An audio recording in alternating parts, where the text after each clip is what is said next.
Hi, welcome to the Old Geezers Show on Thursday, the 2nd of February, 2023. What are we talking about today? Well, we've got two interesting subjects. One is a little bit tamer than the other, but nonetheless, I think they're both interesting. So I guess I have to say that I take my chance with you on that one. And if you don't think they're interesting, come back to me.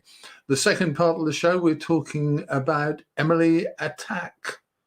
I don't know whether you say her name like that or Atack. I'm not quite sure with that one, but I think she's excellent. And she featured in a BBC documentary the other day about dick pics.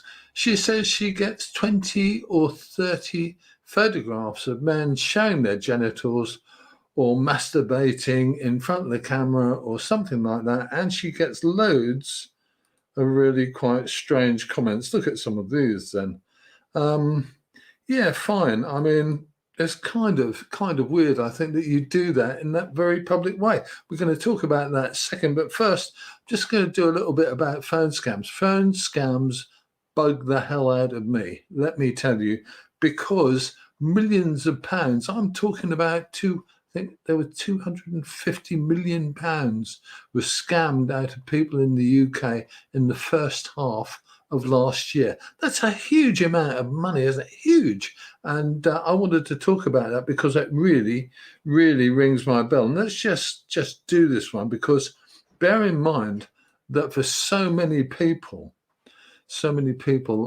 or so many of the people, let me put it, who get scammed by phone scammers are older people, mainly because I think older people tend to believe in people. We tend to believe what people tell us, and there you go. So, hello, I'm calling you from the police. Hello, I'm calling you from the bank. Yeah, great. That's what they're saying. And people are hearing those words and saying, oh, yeah, what can I do? Well, you need to move your money from this account to another and all this kind of crap. And this continues to work. So if you're an older person and if you're a person who might, well, that's a bit believing, let's put it that way. If you have people in your family who are a bit believing, then you really need to make sure that they understand that the people who phone you up and say, hello, this is the police, and hello, this is your bank, they might not be either. And there is a new scheme out which I think will help some of this. And let's just take a look at this one. I have a little interesting problem, but we'll go back to that one. And the sources of scam information that you maybe could do with are these. I really recommend Age UK. Age UK are very good on keeping up to date with the latest scams, and their Barnet base actually does its own little page, which has got some really interesting scams on it as well. And we're looking at that one. We're also looking at Age UK's head office and the National Crime Office, which collects scam calls as well. And there you have it. So keep your eye on both of those. Have a look at both of those. If you have older relatives who are not on the internet, talk to them a little bit about it and say, look, if your phone goes, blah, blah. Okay. And that's just see, yeah, we've got that one.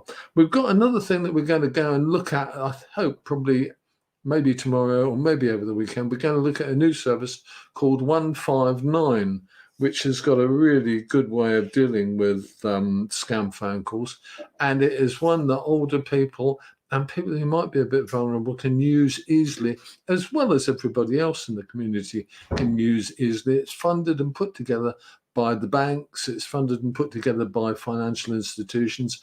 It is designed so that you can avoid getting scammed. You can hang up and phone a number 159 and get through to your bank properly. So what are we going to do? We're going to talk about that tomorrow. But in the meantime, I just thought we'd also show you this little one, which is the National Cyber Security Centre. That's a government organisation, and they take scams as well. Okay, what are we doing next? Okay, well, we've done a couple of minutes on that. I hope you found that interesting. We will go back to that. But the one big story I wanted to cover today was what are called, what a wonderful phrase, what are called dick Pics. I don't know if you saw this young woman, Emily Atack, talking on TV. She did a documentary with the mighty BBC, and she was talking on TV about dick pics. I just can't believe the word, really, about dick pics. She was talking about how many she actually gets. And she gets loads of them, 30, 40, 50, maybe more, maybe 100 or something, in the course of an average day. I think this is disgusting, don't you? If you don't think it's disgusting, please write and tell me. I don't really mean that. I think that the reality of this one is this is awful. She's a TV star and she does all that kind of stuff. And people think that because she appears on Instagram in a bikini, they can send her filthy photos. I find it really weird. She first came to notice with that me and Dot when she was actually doing Celebrity Get Me Out of Here thing in the jungle. And I thought what an excellent person she was. She came across well, she was nice, she was friendly, she was smart.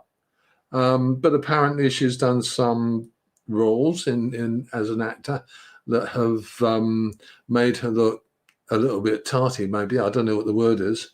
But she's also done some roles that have made her appear quite rough and stuff, and as if she's had maybe a worse life than she has. But in reality, she has said herself she's had quite a tough life as far as sex and that kind of thing goes.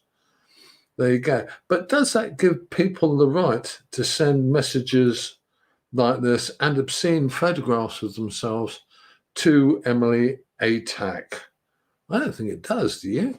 And we were looking at how this works out and how this is going to work out for people. If you haven't seen the programme on BBC, go to catch up, have a look. It's called the Emily Atack thing. And it's kind of what have I done to deserve this is what I think she's really saying. But I found that really awful. And as a male person myself, I hope I'm a man, but I don't think the guys who send this kind of message to any woman are men. They're male animals, but they're not men.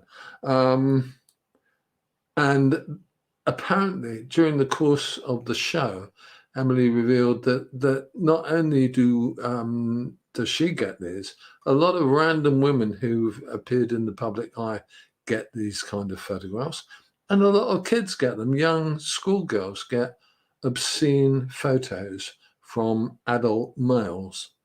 And I'm talking about older men of 40 or 50, send obscene photographs of themselves to little girls, 15, 14, 15, 16.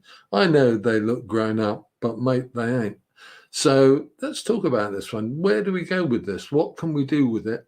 And how can we change the whole way that this works? I don't know, but I'm going to start finding out. If you have views on this, I would very much like to hear from you. Get in touch with me. I'm available on the mighty YouTube. I'm available on Facebook. You can get in touch anytime or any way and tell me what you think we should maybe be doing to stop people doing this. It seems ludicrous to me that a grown-up male is permitted to send a picture of himself with nothing on, showing his genitals, masturbating to a young woman who he doesn't know and who doesn't care about him. What's going on there? There must be some way, some action that can be taken to actually prevent this from happening, because I think it actually messes up people's lives because it messes with their heads. If you were a 14 or 15-year-old girl and random, much older men started sending you obscene photographs of themselves, what the hell would you do? It's not the kind of thing you can tell your mum, is it? Probably. So I think we really have to do something about this one. It really does get to me. And where do we go from this? I do not know.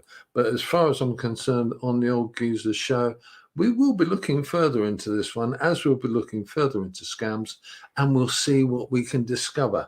Stick with me. We'll be back with some more, I hope, tomorrow. And we'll probably do a single topic program tomorrow on one of the topics that we've looked at today, or maybe on a new one. Keep in touch with the Old Geezer Show, whatever you do, and I will see you soon. Take care of yourselves and mind how you go.